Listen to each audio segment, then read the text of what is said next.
કે તું ગણપતિ ની વંદના તું કહે.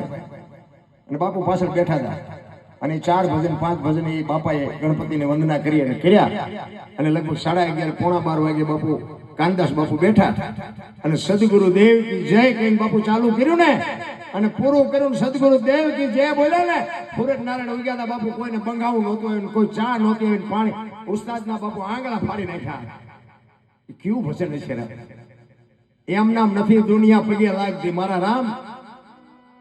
ભજનમાં તો જેને બાપુ હોળ ઘોળ થઈ ગયા ભજનમાં પોતે એક ગોળ બંગાળનો રાજા ગોપીચંદ ને 92 લાખ માળવાનો ધણી ભરતરી.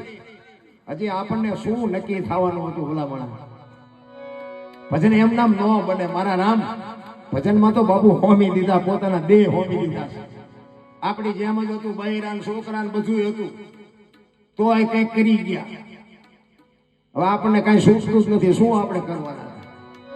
પણ એટલે જ હમણાં સવારામ બાપની વાણી કરી કે આનો એક ભરોસો રાખવાની જરૂર છે. ભજનનો ભરોસો. ઈશ્વર જો તમે ન માનતા હોય તો ક્યાંય છે નહીં, અને માનતા હોય તો તલ મૂકે એટલી જગ્યા નથી. આ માનવાની વાત છે, અનુભવવાની વાત. તમને ટાઈટ વાયતી હોય તમે એમ કહો કે આટલી ટાઈટ બહુ વાય, પણ આટલા ફૂટ વાય છે કે આટલા લીટર વાય છે કહી શકો? અનુભવવાની વાત છે. એ જ 5 તત્વની વાત છે બાપુ. તમારો મારો દેહ 5 તત્વનો બન્યો છે ને, એમાં પછી દરબાર કોળે પટેલ જે હોય બધાના 5 તત્વના જ બન્યા છે. અને બધાનું લોહી લાલ જ હોય, એમાં કાંઈ ઊંચું નીચું એને નથી બનાવ્યું. આપણે આ કઈ ધંધે લાગ્યા છીએ, આથી કાયદા કાઢી. એને કાંઈ કર્યું જ નથી.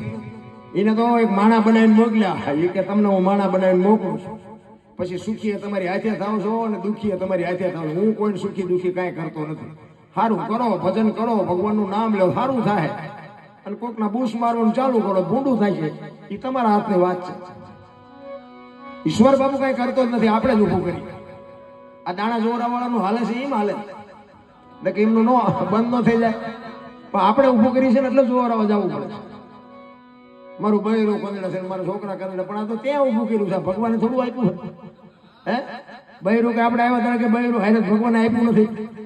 એ તો આપણે ખોડામાં ચડી ગયા હતા અડધું ગામ લઈ એટલે લઈ આવ્યા છે ને આવ્યું. પછી એમ કે તેલનો ડબ્બો ખૂટી ગયો તો લાવી દેવો પડે. આપણે ઊભું કર્યું છે તો આપણે લાવી દેવો પડે. ગામ થોડું લાવી દે? આપણે બધું ગોતું. અત્યારે નો લગન કહેવાય આપણે કહીએ કે રવા દે ને. હા તમે બધા કર્યું અમારે બાકી તો તું લઈ લે, હાલ ને તું કાઢી લે મારી પાસે. અમને ખબર છે આમાં શું છે. લાકડા લાડવા જેવી વાત છે બાપુ. ખાઈએ પસ્તાય, ન ખાઈએ પસ્તાય. પણ એટલે જ બાપુ મહાપુરુષો કહે છે પતિ પત્ની કા એક બતાતું સરગાપુરમાં સતા શિવ શક્તિની જે બાપુ વાત છે ને એ બાપુ અલૌકિક છે. પતિની વાત પત્ની સમજી શકે, પત્નીની વાત પતિ સમજી શકે, તો જ બાપુ જીવવાની મજા છે. બાકી તો પછી ઠીક છે બધાના ગાડા હાલે છે, પણ એ નો હાલ્યા જેવા. આપણે એમ થાય કે આમ ઢસક ઢસક કેમ હાલે છે? એક સ્કૂટરનું હોય ને એક ટ્રેક્ટરનું હોય, એ મારું મેળમાં આવે ઢળી ઉગાડે કાંઠે જો ફૂગી જાય તો મજા નો આવે, જીવવાની મજા નો આવે. એટલા જ માટે બાપુ હરબુજી વાણી કરે, હરબુજીને હૈયે હરખ અપાર, ઘોડલા ચરણતા દીઠ્યા રામા પીરના. બાપુ વાતું પડી હોય. ભજન જ્યાં મળ્યા છે ને ત્યાં વાતું પડી છે, પ્રાણ પીડ્યા. તમને કહું એક સાખી છે ને, માયા સુધી ગોઠડી વજ્રના ગાળા, હાંગા બાપુ હલવાણા, કંઈક સડ્યા ને કંઈક પાળા. આ ચારે બનેલું એક વસ્તુ બની હોય, લખાણી હોય ને બાપુ, એમાં કઈ વાત પડી હોય, એમ નામ નો. પહેલાના સમયમાં વેપારી માણસો છે ને શહેરમાં ધંધો કરે, ઉધારે આપે, અને અઠવાડિયું રવિવાર જેવો દિવસ હોય ને એટલે પછી ઉઘરાણીએ જાય. એમાં એક ગામમાંથી વેપારી બીજા ગામમાં ઉઘરાણીએ ગયો, અને ઉઘરાણીએ તેથી રાણી સિક્કા રૂપિયાનો જમાનો.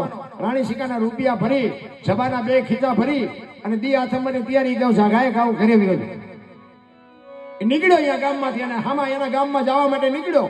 રસ્તામાં એક હાંકડો રસ્તો આવે, નેરિયા જેવો રસ્તો આવે ઊંડો. એ રસ્તામાં ઉતર્યો, એને કે ખાય ખાવ ઘર ભેગો થઈ જાવ. આની કોથી વાણીઓ ઉતર્યો, સામેથી બાપુ એક રીંછ ઉતર્યું. રીંછ એટલે રીંછે આમ વેપારીને જોયો ને વેપારીએ રીંછને જોયું. રીંછને એમ થયું કે માણસ છે એનો ભરોસો ન કરાય, શું કરે એનું કઈ નક્કી. અને આ વેપારીને એમ થયું મારું રીંછ છે, મને મારી નાખે તો શું કરું? બે ઉભા રહી ગયા, વિચાર કરે છે શું કરવું. પાછો વળું થયું વાંય દોડીને મારી નાખે તો. રીંછને એમ થયું હું પાછો વળું, માણસ છે દોડીને મારી નાખે તો. પણ બે થોડી થોડી હિંમત કરી કે આપણે આ વેપારીને એમ કે આનપા હું હળવો હળવો નીકળી જાઉં, ઓલાને એમ કે હું આનપરથી હળવે હળવે નીકળી જાઉં. બે ધીરા ધીરા ધીરા ધીરા ડગલા ભરીને આવે ને, બે પાય આવ્યા ને, હામી હામી આમ નજર થઈને ઓલો વેપારીએ બી ગયો ને રીસે બી ગયો એટલે વેપારી એમ કે મારી નાખશે એટલે કાન પકડી લીધા.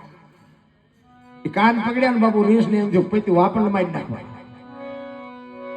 હવે રીસ ને એમ થયું કે મૂકે તો સારું, વેપારી ને એમ થયું મૂકું તો મને મારી નાખે. બે મીડા ઠેકડા માર, સભામાંથી પૈસા મીડા પડવા. વેપારીને એમ કરું પૈસા પડે છે, હવે ઈ લેવા જવું તો આ મને મારી નાખે, ભારે કરી હવે હું કરવું. પણ કુદરત ને કરવું, આ જો વાટ લખાય ને કઈક ઈશ્વર બાપુ ભેગું કરે. કુદરત ને કરવું ને હાંગા બાપુ દરબાર ઘોડી લઈને આમથી હાલ્યા. થોડાક નજીક આવ્યા ને તો વેપારી તો હોશિયાર કોણ એ કહે બાપુ આ જો કે રીસ ને હું ખંખેરું કે પૈસા ખરે આમ જોઈ કે પડે.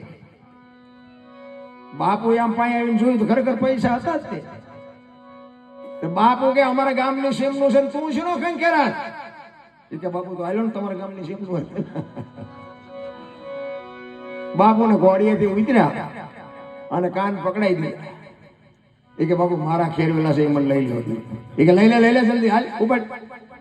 એને બાપુ ઘાયા ઘા પૈસા વેણીને સભા ભરીને પછી જે ભાગ્યું હોય છે એને આગળ પડ્યા છે કેવો ભાગ્યું છે.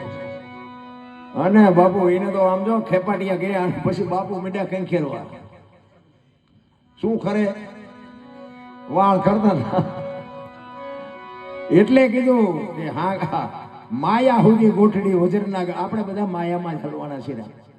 ભલે હું એવું નથી કહેતો મારે આ પૈસાની જરૂર નથી એવી વાત નથી, જરૂર મારે છે. પણ એમાંથી મહાપુરુષો કહે છે એક ઘડી આધી મેં પુણ્યા 24 કલાકમાં કંઈક કરજો મારા, અને એ જ તમારી મારી ભેગું આવવાનું છે. ઠીક છે, આપણું કુટુંબ પરિવાર છે, એના ભરણ પોષણ માટે આપણે પુરુષાર્થ કરવો પડે, કાંઈક કામ કરવું પડે, ધંધો કરવો પડે, પણ એમાંથી કંઈક કરીને કંઈક સમય કાઢીને કરજો. એક ઘડી આધી ઘડી ભલામણા તમે જોવો તો ખરા સંતો તો હાવ હેલું કરી દીધું ને કે હજારો વર્ષ તપ કરો ને